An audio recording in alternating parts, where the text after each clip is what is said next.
Welcome to Windows on the World, bringing you cutting-edge news, empowering information, and no conspiracy theories. On tonight's show. Okay, so we're talking to James on Windows on the World.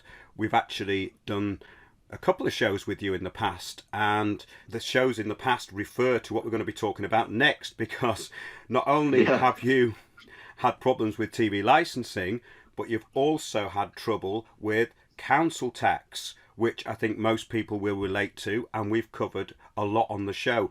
But yours actually goes into a real pantomime, because the police got involved, and it all got quite scary for a while, in a way, didn't it?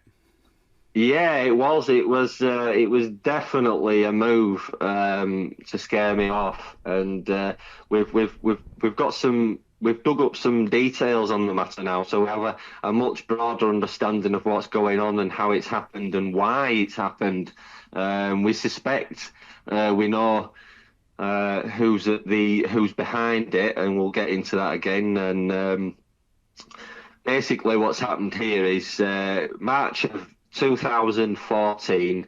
There was a council tax summons. So we already know that the council produced their own summons. So there's been a hearing held at Bradford Magistrates Courts. I now know that the person who authorised this complaint was in fact Gordon Airy, Deputy Justice's clerk, and he himself actually stated that there was a 1 in 3 chance it would have been him. Alternatively, it would have been one of his legal team managers. Interestingly enough, the last correspondence I had with Bradford Magistrates Courts, when I first started communicating with them, I spoke to Richard Irwin, legal team manager, and I actually mentioned him in that show, and I named him on his contradiction, stating that yes, they're obliged and responsible for information generated as a result of civil and criminal proceedings, but then went on to say that he didn't have any of the information relating to the complaint or the summons that was issued, and nor could he produce a copy of the liability order. And I've now found out from Gordon Airy, after going public with his stuff, I don't know if it's related, but he's now retired from Bradford Magistrates Courts, so he's gone now.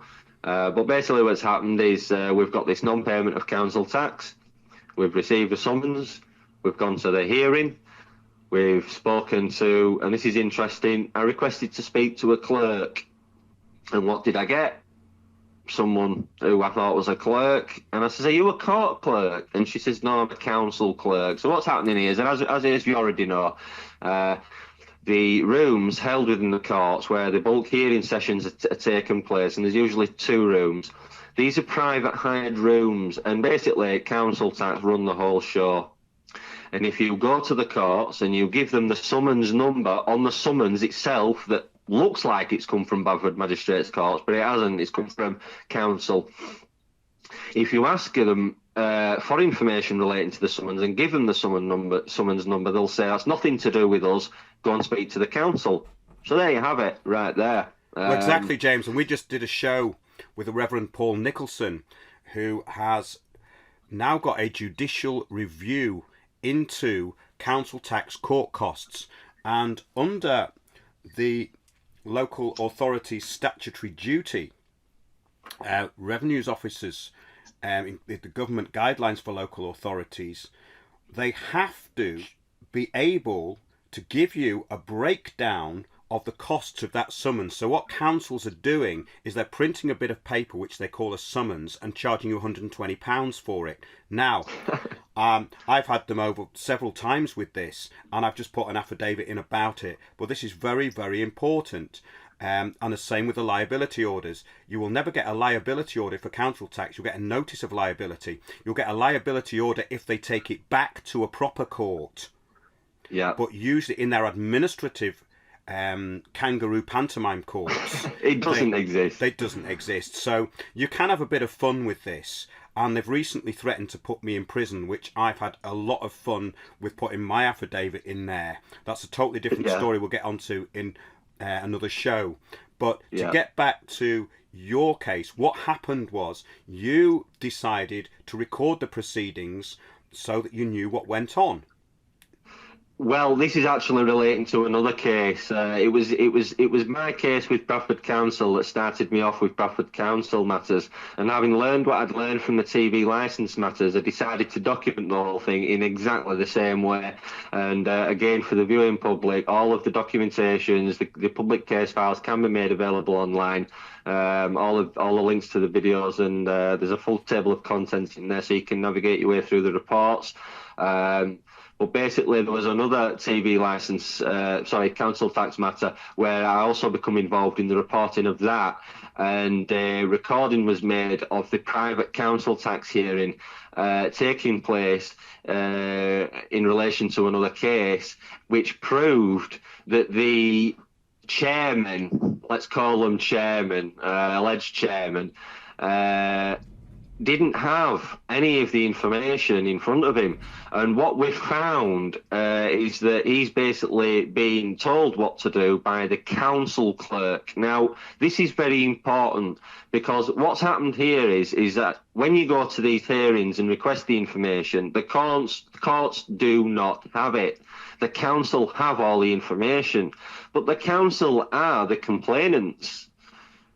So this information should have gone to the courts, been authorised correctly.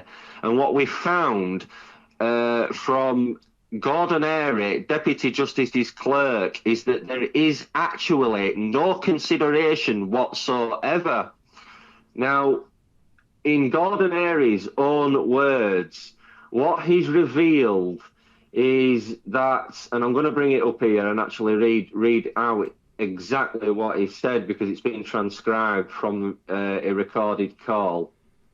Okay, spoke to Gordon Airy on the 20th of July 2015, and these are the problems that I'm having with him. I would recommend that everybody do this. This is your court of record. You get everything from these people in writing. They can say anything over the phone. I record the phone calls. It doesn't matter. Everything has to be on paper. So once they put pen to paper, you've got them. That's right. Once you put pen to paper, that's exactly right. I'm just trying to still bring this up, Mark. Just bear with me. So basically what's happened is I've been on the phone with Gordon Airy related to this matter. And I've basically told him that I'm not liable for the amount. And the reason I'm not liable is because I wasn't living or resident to the premises at the period in which they're charging for. So I've left the premises in February of 2013, and council tax are billing me for April to July of 2013. So I wasn't living there, and that's now gone on an affidavit. But I've, in discussion with Gordon Airy to try and get remedy to the matter, I've gone into what I believe to be fraud and corruption taking place, and that there's no due consideration. I've told him that the CPR rules have gone right out the window, and he's basically told me over the phone, trying to do some sort of damage control, and stated that the person, they've got a criteria to meet, a 3 criteria, and this is him saying that due consideration has been made into the complaint. So there's a criteria. He's basically said the law surrounding the consideration in granting a liability order is very, very, very prescriptive, as the court has virtually no wiggle room whatsoever. And I've said to him, Well, that's just an absurd statement to make. The court has no manoeuvring room whatsoever in regards to complaints being made to the courts. You realise that that's what you've said? And he responded with, yes, sir. I said, well, that's just shocking. So what he's basically said is that council tax make this complaint to the courts, and the courts have no choice but to grant it for the release of a summons for the liability order. James, I just want to bring in something very important here. This also relates to the Farley ruling, which the Child Support Agency use against members of the public. The ruling states that the magistrates cannot question the liability order. So they're not using the basics of court procedure, which is basically if a complaint's made, then that complaint has to be upheld properly. And of course, they're just stating you owe this money and you're salvage, you're in our court, so we're going to rinse you. There are ways around the Farley ruling, and that is the court of record. And yes, that's right. And to bring in, actually, I can actually add to that. Yes. There are objectives of pre-action conduct and protocols relating complaints being made to the courts, and in their own civil procedure rules, before commencing proceedings, the court will expect the parties to have exchanged sufficient information to A, understand each other's position, B, make decisions about how to proceed, C, try to settle the issues without proceedings, D, consider a form of alternative dispute resolution, ADR, to assist with settlement, E, support the efficient management of those proceedings, and F, reduce the costs of resolving the dispute. So straight away, they've got strict rules to follow. Now, these rules were brought into effect. They were introduced in 1995. I looked this up. And in 2000, they were brought through legislation which makes these rules law. These civil procedure rules and criminal procedure rules are rules that the courts themselves have to follow. And these rules account for applications being made to the courts. Exactly. In a system that is totally corrupted, there is still the golden rule of law, that everybody is equal under the law and nobody is above the law. And that's really what we're talking about here, isn't it? Yes, we're talking about Bradford Council in this case, in all cases, basically acting above the law. They are the complainant, they are the power in authority within that hearing room, and they create a liability order that doesn't exist and use that authority that doesn't exist to make deductions from your income, or potentially even, in some cases, if you're really incompetent with your person, even put you in jail. I mean, these are just real criminal matters, bailiffs as well, with no real court authority. And again, there has to be an application to the courts, and that information has to be considered. And in my case, I discovered from Gordon Airy's own mouth, there is a 3 criteria, and it's the only thing required for Bradford Council to make a claim for a liability order, and this is it here. 1, the person is the occupier. 2, an address. 4, 3, an unpaid amount. And he stated we don't actually ask where they get this information from. No, all they need, just incredible. I know. All they need is an address, the name. Yeah, because they need the place of service and the name, and then and that name is then liable. That's how they do it. They just tie the name to the address. He says on those 3 things, and this is his words transcripted, on those 3 things, the courts have no alternative but to grant a liability order.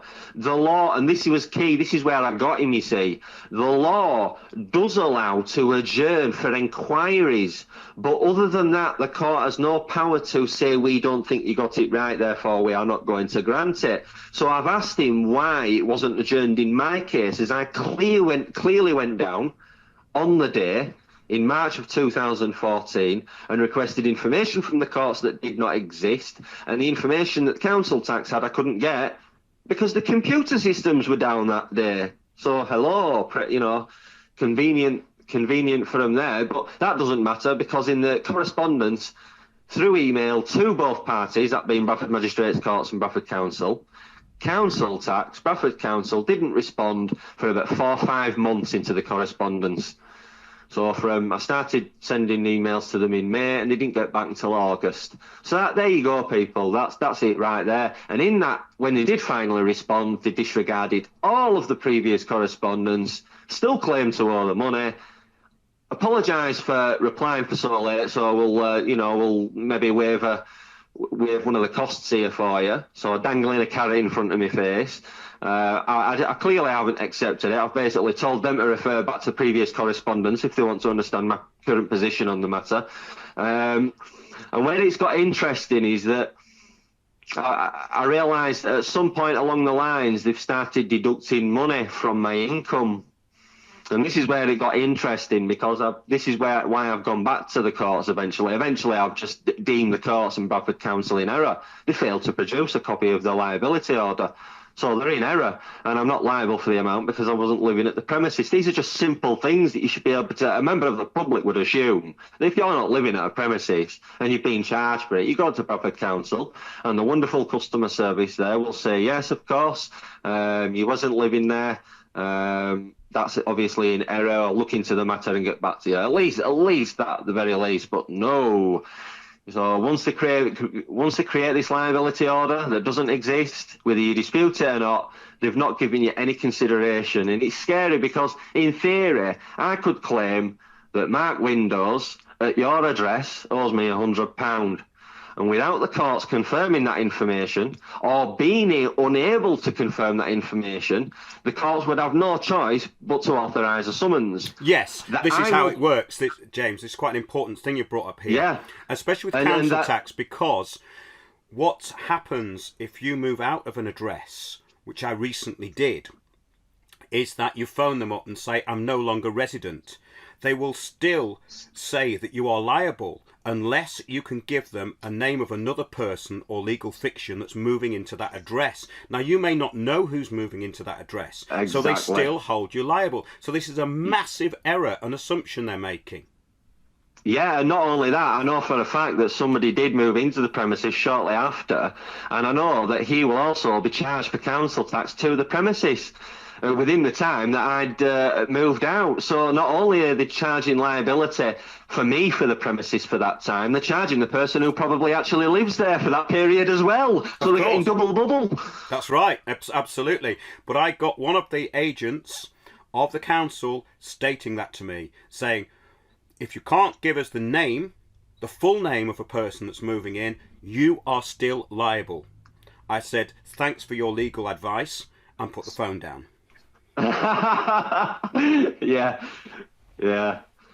that's very interesting because they're not legally qualified.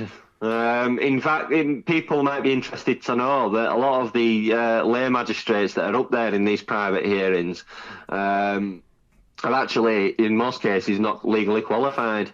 So basically, the courts have admitted that there is no information, and that not only that there is no due consideration. So they've not verified the information, yet they are stating that they have. So this is very critical in terms of law, and this has also gone in the affidavit. But what we can do here is sort of segue into how that all of this that's been uncovered and reported upon, recorded calls, a public profile being made on the case. What's happened is that council tax have become found it a nuisance and something to deal with. We had an incident that we talked about on my last time I was on the show with you, where they'd actually sent CID out to the premises of one of the care of addresses that I was staying at you'd be using as a care of address. And what they've basically done is they've tried to hunt me down, and they've harassed several people trying to look for me. They've made some incredible, shocking attempts to try and twist the whole scenario by actually bringing full documentary video recording equipment to a specific premises in the hopes of trying to get me on camera, and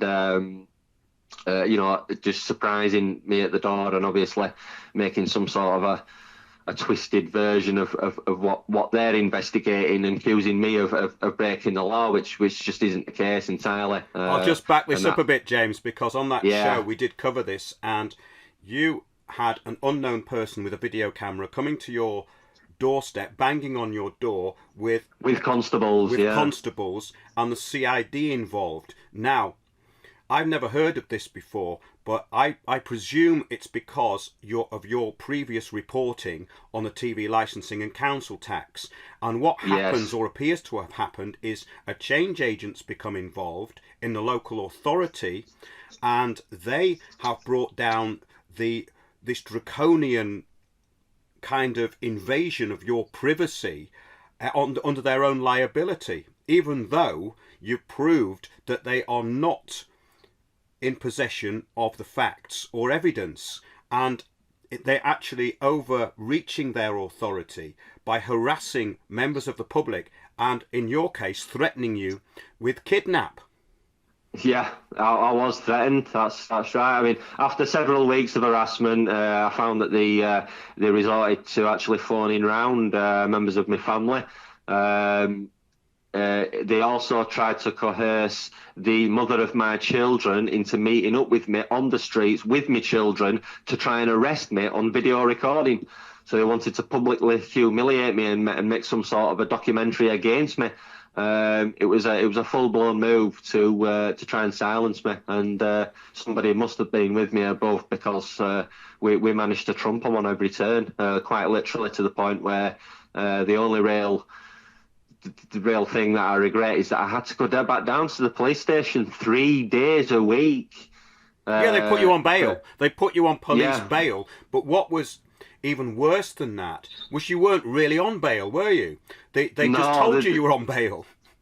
Yeah, basically. They had no authority to authorise it, and a complaint will be made to the sergeant involved in that. And after all these weeks of harassment, what finally led to my being arrested was that when I found out that this man from the CID department had been phoning around all my family, I managed to get a hold of his number from one of the people he'd spoken to. In this case, it was the landlord to one of the premises I was visiting. The lady there, I'm a carer for her, so I was in my caring capacity, and he spoke to me, and he knew about the problem, he knew about the police visits.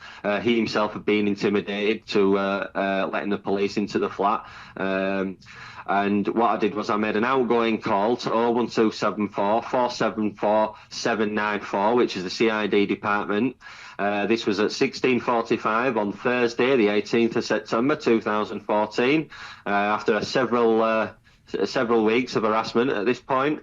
And the call lasted for 5 minutes and 48 seconds. And in that call, the CID department there, the officer that I spoke to, confirmed there was nothing on the system for my full name, and no arrest warrants showing whatsoever. What happened was, the next day, when I discovered that CID had been phoning around my family looking for me, it was one particular person, and this was a Detective Constable Dean Smith, DC Dean Smith, and I phoned him on 16:25, Friday the 19th of September 2014, the day after I'd spoken to the CID department. The call lasted for 2 minutes and 10 seconds because he hung up on me, and he hung up on me after saying, "James, I'm going to find you and I'm going to lock you up," and he put the phone down on me. And when I was questioning him, "What the hell are you playing at? What the hell are you doing harassing friends and family? What are you playing at? What's going on?" And he just basically went, "James, I'm going to find you and I'm going to lock you up," and he hung up on me. So this is where I knew beyond a shadow of a doubt this was unlawful operation, in some sort of a move to try and silence me. And I believe now that the evidence that I've produced, including the recording that was presented on YouTube as well, of the private hearing, with all the testimony, all the letters clearly proving what's going on here. They don't like it. They can't afford to have that information being released to the public, even though it's out there. We've been working on this for several years now. He called me back, did this Dean C. Smith, after that, thinking maybe, that was a little abrupt, I don't know. But a further 21 minutes of 41 seconds worth of call of just saying absurd statements along the lines of, I mean, one of the questions asked to him, do you have a warrant? And he went, what do you think this is, America? I mean, absurd statements, absolute absurd statements, just totally ridiculing, laughing, demeaning, bringing down, belittling, making out that I'm,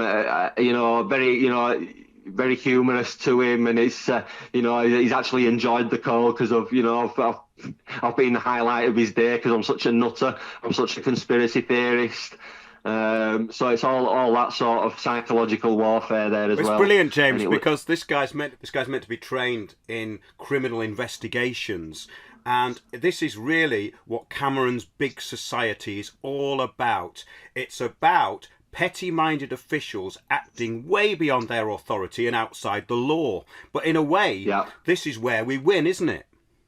Yeah, because their actual conduct itself is the evidence of their corruption, and it's the information we're going to use to win.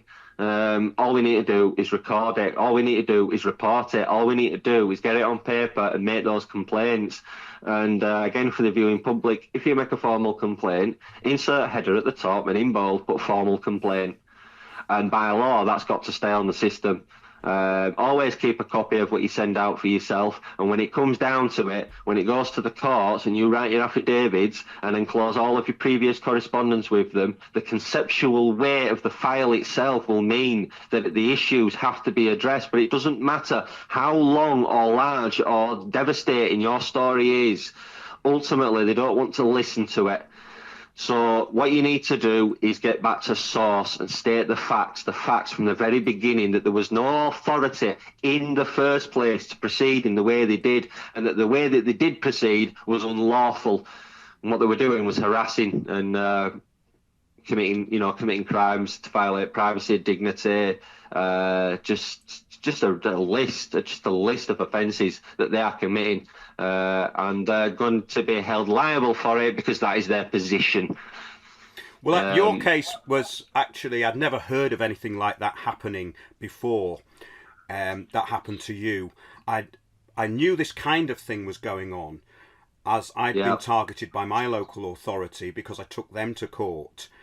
But I'd never had anyone turning up on my doorstep with a camera and the police threatening to kidnap me. The worst part about it is it wasn't even my doorstep, and the lady that lived at the premises was frightened, and so was the landlord. He was intimidated as well. So there's a whole range of offences taking place here, and it is a sign of just how close to the truth that we've got. They don't like it. It's why TV licensing, it's why the police wouldn't take the complaint of perjury from my first case. And I don't think they like the fact that it's all being reported and thrown back in the face. So they're reacting really badly, in regards to all this. But in regards to the police matter, I mean, I was arrested on the 21st of the 9th, 2014, and there was a log report for the incident of DC Dean Smith, which has not been responded to. So I mean, having currently worked on all these cases and caught up a little bit, I'll now be pursuing this matter. There's at least 3 individuals there that the complaints need to go against. 5, in fact, if you include the constables that arrested me. Because I basically went in to make a complaint about the police, and they arrested me in an attempt to trump up false charges and issue a caution on me, which I wouldn't accept. Exactly, because that meant you would have accepted that the offence had been committed, so never accept a caution. But in summing up for today's show, I think that the message that we're giving out is get your court of record together and your affidavit. So just sum up where you are now with these 2 issues, the TV licensing and the council tax. Affidavits. It's got to the point now where what action should have been taken right at the very beginning is the action that I'm now at a stage where all of the evidence and correspondence has just naturally led to in anyway. So it was inevitable that the rule of law would prevail, and it's just taking us all a while to figure this out. But not only that, but to get the people in public office to see this as well, and that they are under the same rule of law and that they need to adhere to that. We see it's infected everything. We see it's infected not just the courts and the police and the council, but the Department of Work and Pensions and Job Centre Plus. A huge amount of corruption taking place there. The kind of corruption that the results to people committing suicide and being denied money that they're entitled to within the law.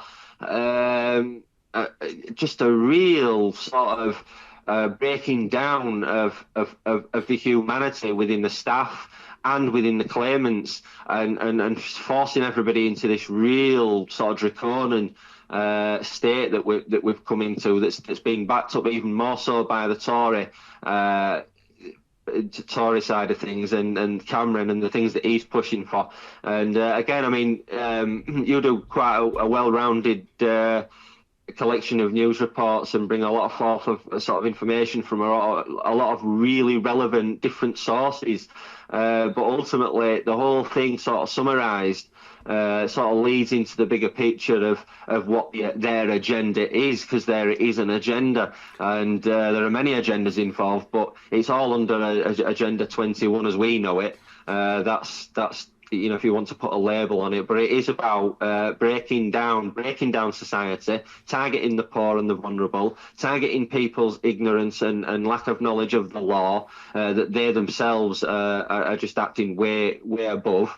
So it's progressed now to a culture.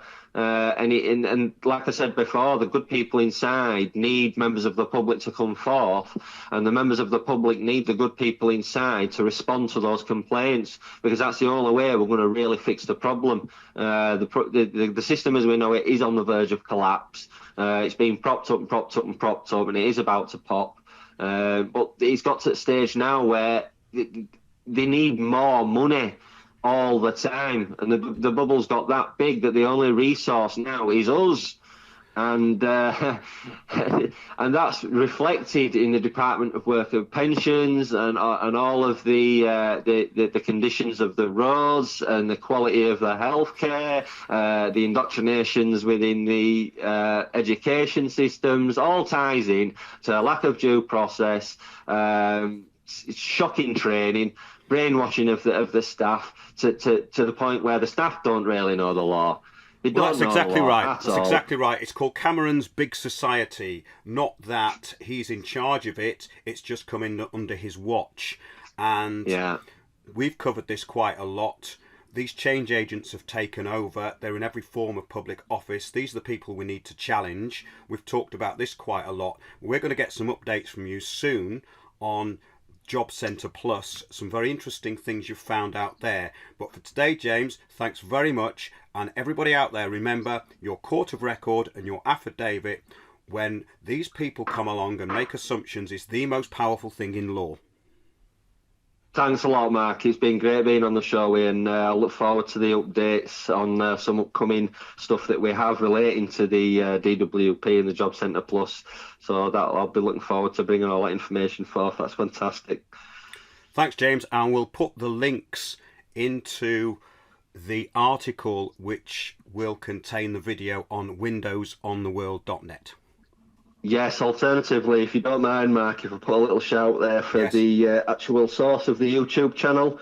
So if anybody is interested in seeing some of the videos, with that also have the links that Mark will provide, but the links should be there as well. That's the James Reporting channel, and you can identify it quite easily because there's a picture of a red chili on there, on the profile picture. And obviously, having sort of heard everything that we've spoken about, you're able to put the videos in context because what we're trying to do is break the programming that has been sort of enforced on the people, and break that trans-like state so they can actually identify what is right, what is wrong, what is law, what isn't, so that they don't have to live in fear anymore, and that they can get remedy to all these matters. So thanks again, Mark. Thanks, James. We'll speak to you soon. Thank you. Bye-bye, mate.